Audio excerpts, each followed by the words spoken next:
sebuah kota adalah bentang budaya. Mekar bersemi menjadi zona yang tentram, menyinari harapan pada denyut kehidupan. Disinilah berdiri kota kebanggaan kami, Kota Magelang.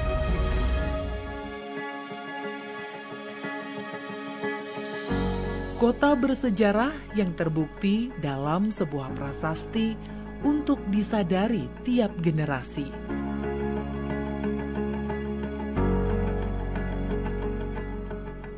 Kota yang beriman dalam cinta kasih, menebar kebaikan bagi semua insan. Terangkai menjadi satu kisah dalam ikatan jiwa dari masa ke masa. Kekuatan kota ini berada pada satu kebersamaan yang menjalar ke seluruh ranah. Kota kecil penuh impian yang terbuka untuk semua mata pencaharian, terutama sektor jasa. Kota ini merupakan kota tertua di Jawa, yang merupakan poros strategis yang cantik dan mempesona. Kami bangga dan berdikari.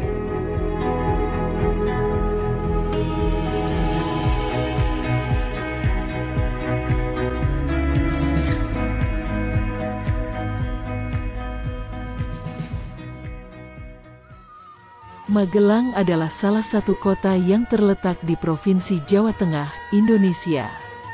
Kota Magelang merupakan enklave dari Kabupaten Magelang, yang terletak pada jalur antara Kota Semarang Daerah Istimewa Yogyakarta.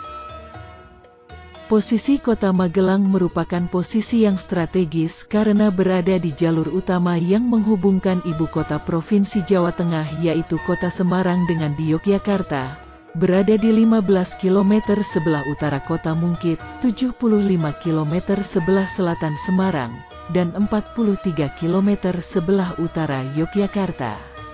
Meskipun kecil, Kota Magelang memiliki beberapa tempat wisata menarik seperti Taman Kiai Langgeng, Bukit Tidar, Taman Badaan, Alun-alun Kota Magelang, Borobudur International Golf and Country Club, Gor Samapta, dan Taman Panca Arga.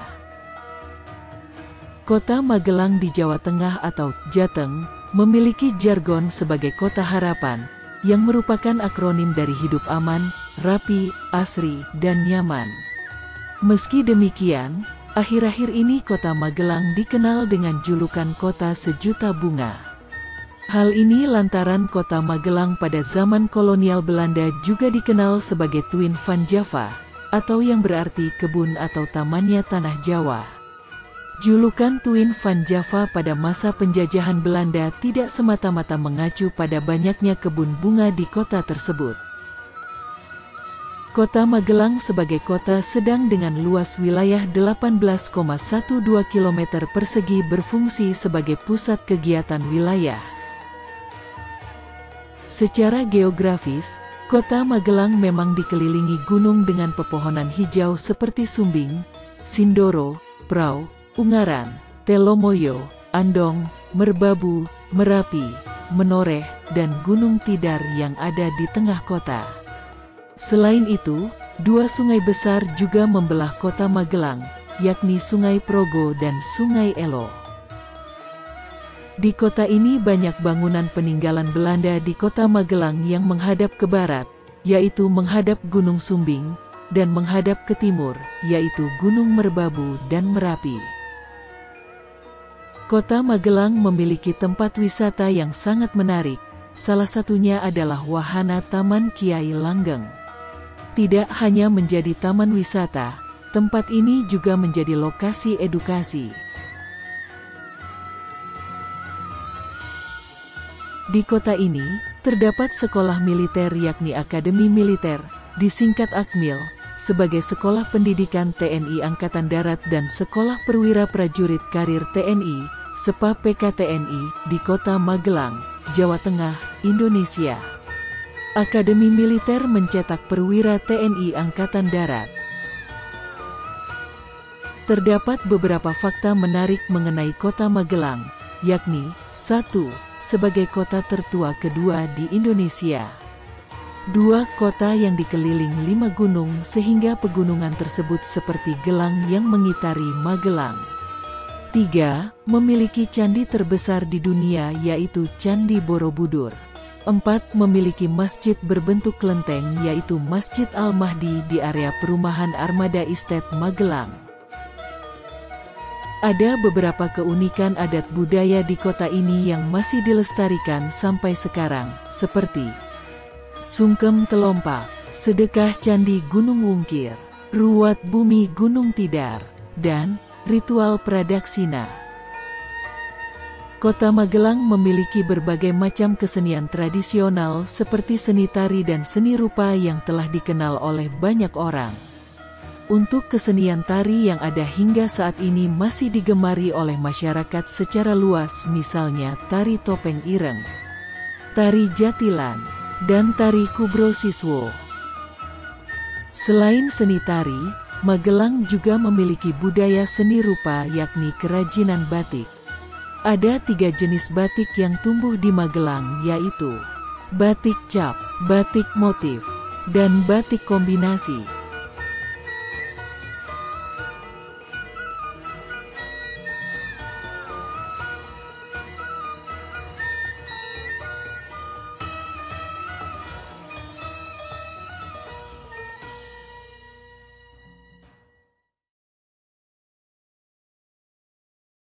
Bagaimana teman-teman? Kota Magelang merupakan kota yang menarik untuk disinggahi kan? Banyak kebudayaan dan seni yang bisa kita terapkan, karyakan, dan jaga bersama.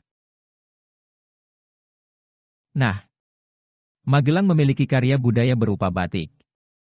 Apakah teman-teman bangga dan suka memakai batik khas Magelang? Oke deh. Teman-teman, yuk setelah ini kita mengetahui tentang bermacam jenis batik yang ada di Indonesia.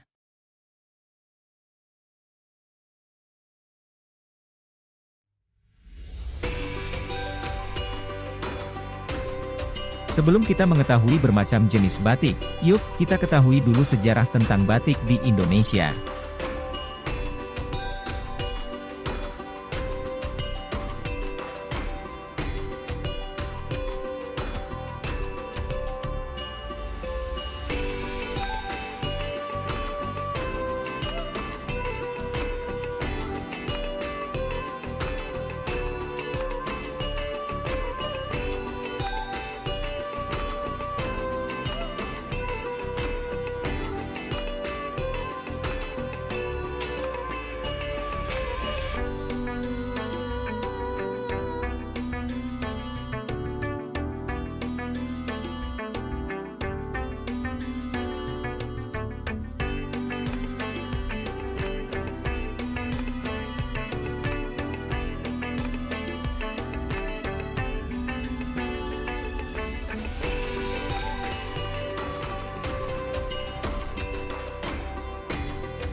Teman-teman, jenis batik memang beragam jenis loh.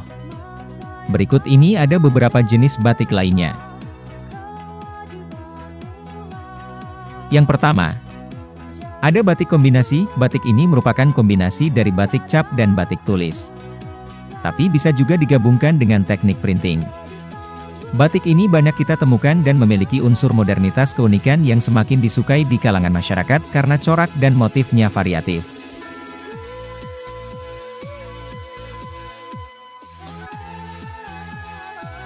Yang kedua, batik ekoprint. Kalau teman-teman pernah melihat pembatik dengan dedaunan atau semacamnya. Nah itu dia, batik ekoprint. Batik ini menselaraskan penggunaan perpaduan kelingkungan alam sebagai coraknya sehingga memiliki khas tersendiri. Selanjutnya, batik shibori. Batik ini berasal dari Jepang, yang teknik pewarnaannya mengandalkan ikatan dan celupan. Batik ini memiliki motif lipatan yang simetris, linear dan rapi. Unsur warna shibori juga diterapkan dengan pola itajima, yang bernuansa kotak-kotak.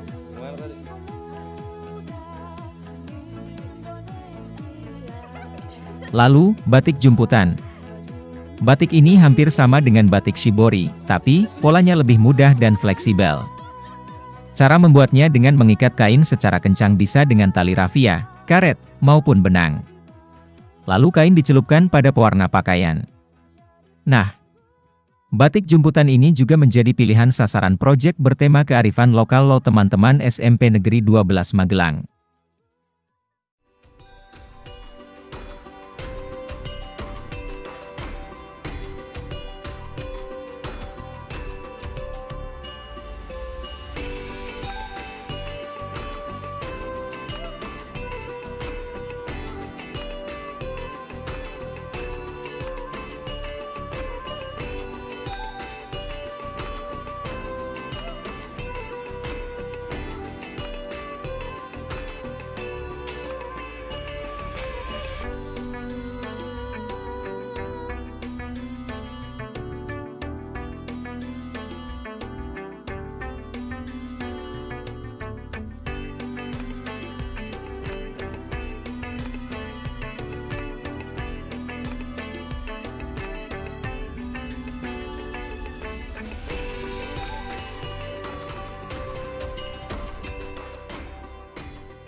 Teman-teman, kita bertemu lagi. Pada saat ini kita akan belajar bersama-sama membuat motif pada kain dengan perlintang, ikatan, lipatan, maupun jelujur yang sering dikenal dengan jumputan atau shibori atau yang lain.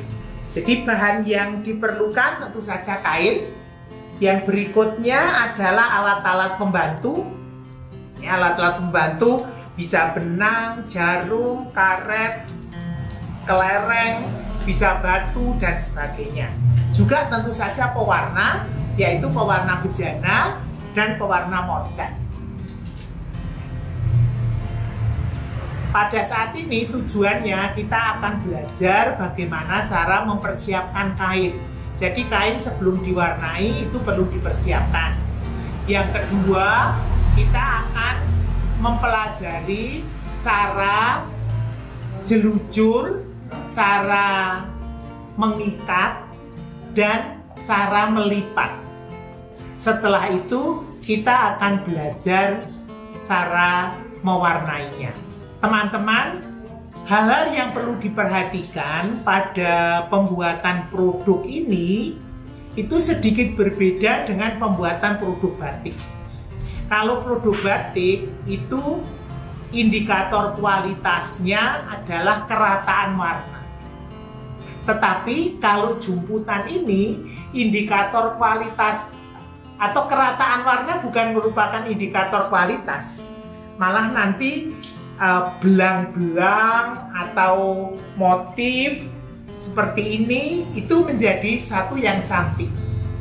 Oleh karena itu biasanya kalau kita mewarnai produk jumputan, shibori dan lain sebagainya, Agar praktis, kita gunakan pewarna yang konsentrasinya lebih pekat. Ya.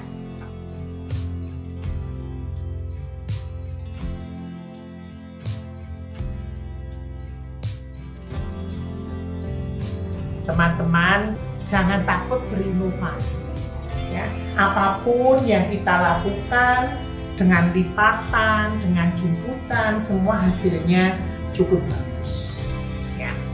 Pesan pertama, jangan takut berinovasi. Yang kedua, pewarna alami yang sudah dipakai jangan dibuang, karena itu bisa menghemat bahan dari lingkungan ya, dan tidak mencemari lingkungan.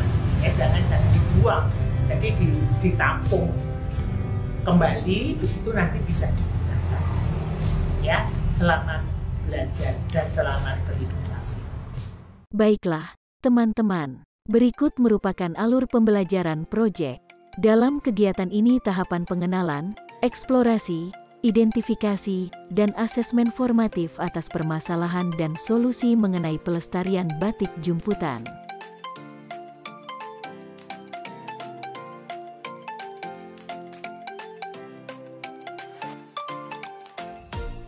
Dalam proyek ini, ada 3 dimensi yang dinilai, yakni dimensi mandiri, dimensi gotong royong, dimensi kreatif. Lalu, apa saja elemen dalam setiap dimensi yang menjadi implementasi proyek ini?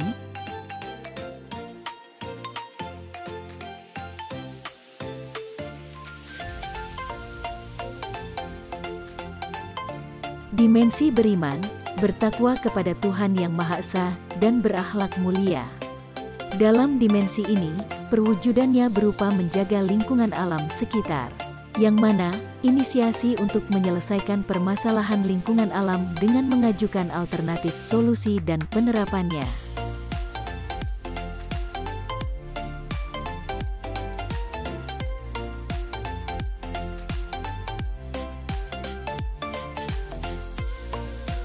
Lalu, dimensi kreatif. Dimensi ini memiliki elemen untuk menghasilkan gagasan kreatif dalam pembuatan batik jumputan serta melestarikan kearifan lokal berwawasan budaya. Kemudian, para pelajar mampu mengeksplorasi dan mengekspresikan pikiran perasaan ke dalam sebuah karya batik jumputan. Pada dimensi gotong royong, diperlukan kerjasama, komunikasi untuk mencapai tujuan bersama, saling ketergantungan positif dan koordinasi sosial. Lalu, pelajar mampu tanggap terhadap kearifan lokal batik jumputan, dan kemampuan membagi peran serta menyelaraskan tindakan dalam kelompok supaya tercipta keterbukaan di dalam berbagi kelompok.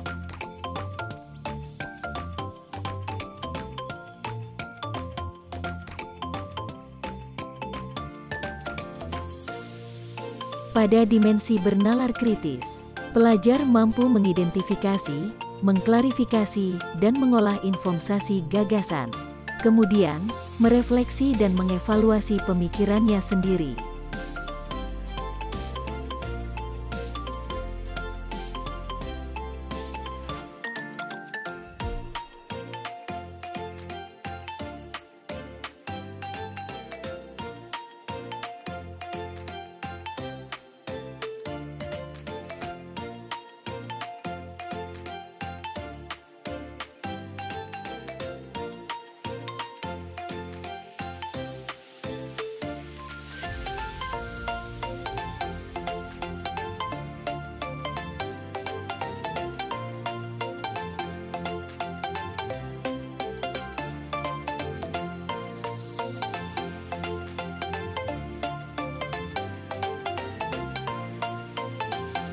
Bagaimana teman-teman?